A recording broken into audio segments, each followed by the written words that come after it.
Waves media తెలుగుకి స్వాగతం. Telangana BRS MLA పాడి కౌశిక్ రెడ్డి మాట్లాడుతూ, కాంగ్రెస్ ప్రభుత్వం డంపింగ్ యార్డ్ పెడతామన్న చోట మల్లన్న దేవుడి గుడి ఉంది. ఆ గుడి వెంటే మాకు సెంటిమెంట్. ఆ గుడిని కూడా తీయాలని చూస్తున్నారు.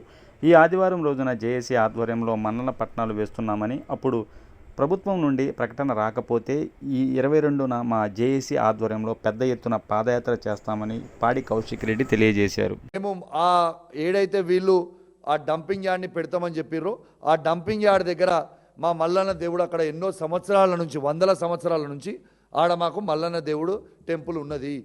ఆ టెంపుల్ అనేది కూడా మా యాదవ్ కుర్మల సోదరులకి సెంటిమెంట్ అయిన టెంపుల్, వాళ్ళతో పాటు మా అందరు కూడా సెంటిమెంట్ అయిన టెంపుల్. ఆడ టెంపుల్ కూడా ఉంది. ఆ టెంపుల్ని కూడా మీరు తీసేద్దామని ఆలోచనలో ఉన్నారు.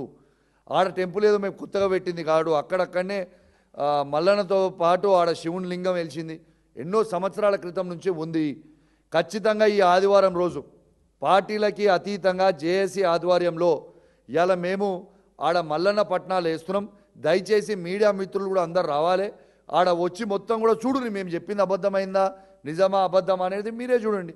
మీరు ఆదివారం అయినా కూడా మీరు ఇవ్వకపోతే మాత్రం, ఇవాళ మెల్ల మీ ప్రభుత్వం నుంచి ప్రకటన రాకపోతే మాత్రం ఖచ్చితంగా 22 తారీఖున మా జేఏసీ ఆధ్వర్యంలో ఇలా ఖచ్చితంగా పెద్ద ఎత్తున మేము పాదయాత్ర కూడా శాంతియుతంగానే, ఏదైనా శాంతియుతంగానే ఇలా పాదయాత్ర కూడా మేము 22 తారీఖున తప్పకుండా మీరు ప్రకటన ఇవ్వకపోతే మాత్రం 22 తారీఖున ఖచ్చితంగా మేము అందరం కలిసి పెద్ద ఎత్తున పాదయాత్ర చేసి నిరసన తెలుపుతామని చెప్పి కూడా ఈ సందర్భంగా తెలియజేస్తాం.